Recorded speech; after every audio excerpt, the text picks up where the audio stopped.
Yan. Good evening mga idol. Good evening. Ito po muli inyong lingkod, si Boyet, ay muling bumabati ng isang magandang gabi. Ano mga idol, dito tayo ngayon sa aming bahay at ito'y habang nakahiga ako at namamahinga, magkwentuhan tayo kahit sandali. Mga may kaugnayan pa rin sa ating mga kapwa vlogger dyan, sa ating mga idol dyan na nasa larangan ng kababalaghan. Ano ba mga idol, tayo naman nagkukwentuhan lang. Mapaiba naman kaya tayo ng topic tungkol naman ito sa negosyo. Alam nyo, may mga nagtatanong kasi sa akin idol doon sa mga pinopost ko tungkol sa aming business sa online, kung paano daw ba ang sistema nito. Yan mga idol, ang sasagutin ko lang yung nagtatanong sa akin. Dito, nabanggit ko na doon sa mga una kong video ay tungkol sa aming negosyo. Hinalin tulad dito sa isang magsasaka kapag ikaw nakapasok dito. Ang sistema nito, hinalin tulad sa isang magsasaka na magtatanim ka muna bago ka aani. Oo, kasi nga, ito nga yung digital marketing. Oo, kasi dito, kailangan pagka naging miyembro ka o nakapasok ka sa negosyong ito, kailangan may mapamember ka rin. Oo, ilan ba ang hinihingi ng company na magiging miyembro mo, na may papasok mo dito para magkaroon ka ng paunang bunga? 4 lang, 4. Nabanggit ko na sa mga una kong video to, 4 lang ang kailangan mo may pasok. Pero kung hihigit ka doon sa 4, much better. Kasi doon sa 4 lang meron ka na magiging pananim doon. Oo, kung hihigit pa ron ng may papasok mo, di mas maganda, marami kang magiging pananim. Dahil alam nyo ba kung yung 4 na yun na may papasok nyo kapag nakapasok ka rito, yung 4 kasi na yun, hahakot din ng tiga-4 yun. O, diba? Tama. So, yung 4 na yun, kapag naghakot ng tiga-4, pag minultiply mo yun, 4 times 4, equivalent by baho naman. Bali, 4 times 4, 16. Di ba? Ganon. Yun, nag-umpisa ka nang magtanim nun. Kapag ka ikaw naging miyembro dito at nakapagpasok ka ng 4. Kasi, yung 4 na yun, 2 sa right, 2 sa left. Yun. Kaya nga, sabi ng iba, ay, para palang parang pyramiding. Oo. Same as pyramiding, pero hindi ito kagaya ng pyramiding na magpaparami ka lang ng tao. Dahil dito, kasi nga 4 nga lang ang hinihingi. Oo. Pero kung hihigitan mo yung 4, mas maganda. Kasi yung 4 na yung may papasok mo, kapag inalagaan mo yun, pananim mo na yun Hindi ba, sa isang magsasaka, pag kami mga pananim na, inaalagaan yung tanim para wag malagas o wag masira. O, di ba? Kaya yung 4 na yun, pag naipasok mo yun, alagaan mo yun. Oo. Lagi mong padadaluhin yun ng mga training, Zoom training. Oo, kasi dito may mga via Zoom training dito. Pag nakapasok ka, at doon mo kasi matututunan kung paano mo tatrabahuhin itong negosyo na pinasok mo. At hindi lang yan mga idol, nabanggit ko na rin doon sa una kong video. Dito, pag nakapasok ka, maraming benepisyo. Una mo na nga magiging benefit dito, yung product.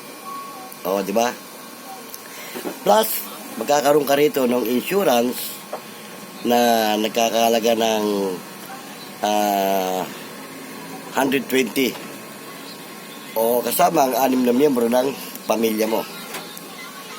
Yun lang ba magiging benepisyo? Hindi lang yun, magkakaroon ka rito ng tinatawag na online account. At doon papasok yung mga magiging income mo sa online account na yun. Plus magkakaroon ka rito yung tinatawag na online website 24/7. Buksan mo yan, dahil mo makikita yung sistema ng trabaho mo kung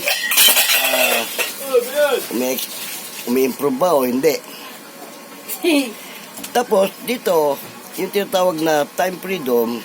Di ba ang isang magsasaka pag dumating yung time na mag-aani na, di ba ano ng time freedom, tag-alani. Pero for the meantime na magtatanim ka pa lang. Kaya nga nilang tulad dito doon sa isang magsasaka na magtatanim ka muna. Di ba mga idol?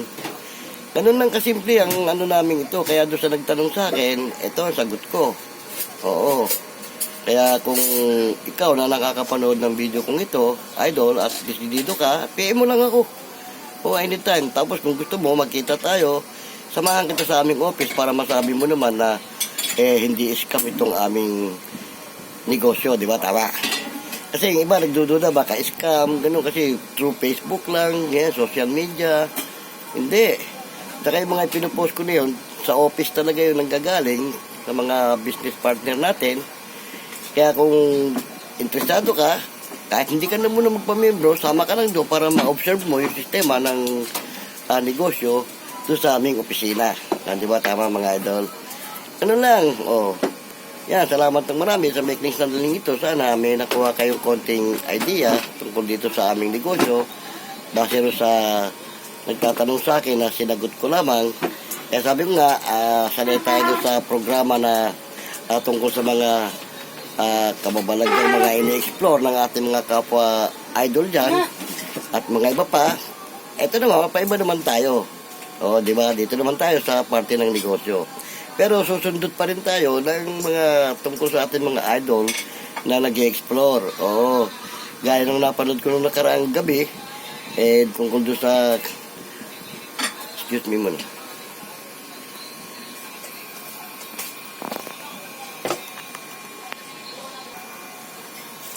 Yan mga idol ha. Pero tayo naman nagkukwentuhan lang na may kaugnayan pa rin sa mga nangyayari sa ating kapaligiran. Isa na nga yung tungkol sa aming negosyo. At kanina nga pala, dito sa aming lugar, nagkaroon ng operation yung mga tiga PSD. Kasi may ginagawang building dito. Siguro, hindi natin malaman kung baka may nag-report dahil ingay o ano pa man dahil sa gabi, minsan may operation sila. Ang deliver kasi nila ng materialis dito gabi dahil unang-una nga, yung mga magde-deliver ng materialis, truck van, di ba? Hindi sila pwede mag-ano ng araw. Kaya may permit naman sila from 10 to 4, pang madaling araw. Yun ang permit nila para kasi, siyempre, hindi maiwasang madidisturbo yung mga nakatira. Kasi, residential area to itong pinagtatayuan ng building. Kaya nga kanina, may parang nag-inspeksyon yung mga tiga PSD, public safety, normal lang yun na ini-inspection minsan yung ganyang construction site para may magreklamo man o wala, karapatan nila yun na mag-inspeksyon, yung tinatawag na random. Pero kanina kasi nga, sabi ko sa kagawad namin, si Kagawad Wally, tanungin mo nga kung nakipag-coordinate sila sa ating barangay kasi para kahit pa paano meron tayong alam sa sistema. Kasi ang napansin ko, nag-operation sila dito, walang kasamang mga taga-barangay na nag-a-assist. Pero dapat kasi yun, may kasamang taga-barangay na mag-a-assist sa kanila tungkol sa sistema ng kanilang operation. Napansin nga ng inyong lingkod, wala silang kasama. Kaya sabi ko sa admin namin, na dating kagawad, sabi ko, alamin mo nga, tanungin mo kung nakipag-coordinate pa sila. So nga, nung lumapit yung kagawad namin, yung admin namin, doon sa isa sa mga taga-PSD, tinanong niya, pati ang inyong lingkod na nakihalo na rin sa usapan dahil sabi ko, bro, nagpakilala naman din ako na isa rin ako sa mga opisyalis ng barangay dito. Tinatanong lang namin kung may cooperation sila o nakipag-cooperate sila sa aming barangay. Ang sagot, hindi daw dahil direct na raw sila, direkta. Pero sabi ko nga, hindi namin kino-question yung operation nyo, nagtatanong lang kami. Kasi, siyempre karapatan din namin malaman na kung bakit wala kayong kasamang taga-barangay. Di ba tama? Kasi ang talagang proseso niyan, ang standard na proseso ng ganyang pag-ooperasyon, through channel yan From city hall, halimbawa, punta sa barangay, pagkatapos coordination. So, yung barangay, ang mag-a-assist sa kanila dito sa area na kung saan sila mag-operation. Ganun dapat yun. Pinaliwanag din naman namin ni admin. Siyempre, yung admin namin, may karapatan niya na magtanong o mag-usisa. Bakit nag-operation sila? Nang walang alam ang aming barangay, di ba? Tama? So, sabi namin, hindi namin sinasaklaman ng inyong kapangyarihan para yung operation sa ganyan. Ang amin lang, nagtatanong lang kami, bakit kasi, nagtataka kami, bakit walang kasamang taga-barangay? Bagay, pwede naman yun, yung tinatawag na bypass, yung bypass operation. Hindi na kailangan ipaalam sa barangay o ano yun, kasi operation yun. Pero yun dapat, ginagamit na yung bypass operation doon sa mga maselang sistema ng mga pangyayari. O na may mga involved na mga illegal o kung ano pa man. Para hindi na malaman na magkaroon ng operation, yun nga, hindi na nakikipag-cooperate sa barangay. Pero sa sistema ng ganung mga pangyayari, parang may mali pa rin. Di ba? Tama. Ano man ang klase ng operasyon kailangan, may alam ang barangay na inyong pupuntahan. O para wag naman. Sabi ko nga kasi, para naman kami nagbukantangan niya na wala kaming alam sa sistema ng ginagawa nyo. At the same time, sabi ko, nagkakaroon din kami ng monthly report tungkol sa mga nangyayari sa aming kapaligiran dito sa aming barangay. Oo, kaya nagtatanong lang naman kami. Ngayon, kung ang sagot mo ay wala at direkta kayo, okay lang yun. At least nalaman namin na gano'n na at least kami na ang gagawa ng sariling report tungkol sa nangyaring operation. Di ba, tama? Yan na mga idol, kaya yung kwentuhan natin, halo-halo system na to. Oo, kasi mapaiba naman tayo dahil puro na lang tayo sa mga kababalagang pangyayari. Okay na, salamat na marami at sa maikling sandali ng ating kwentuhan, sinamahan niyo ako. O kung may mga comment kayo dyan, lagay nyo lang nyo sa comment section at kung may mga katanungan kayo tungkol sa ating tinalakay. Okay na, shoutout po muli sa ating mga idol dyan, ha. Shoutout kayo. O, yung idol natin si Bungo, ha, Debunkers, Bungo, hindi kita nakakalimutan, idol. Hello, man.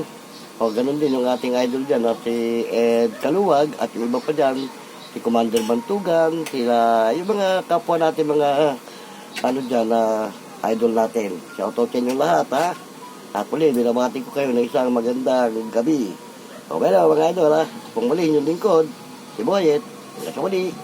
Paalam!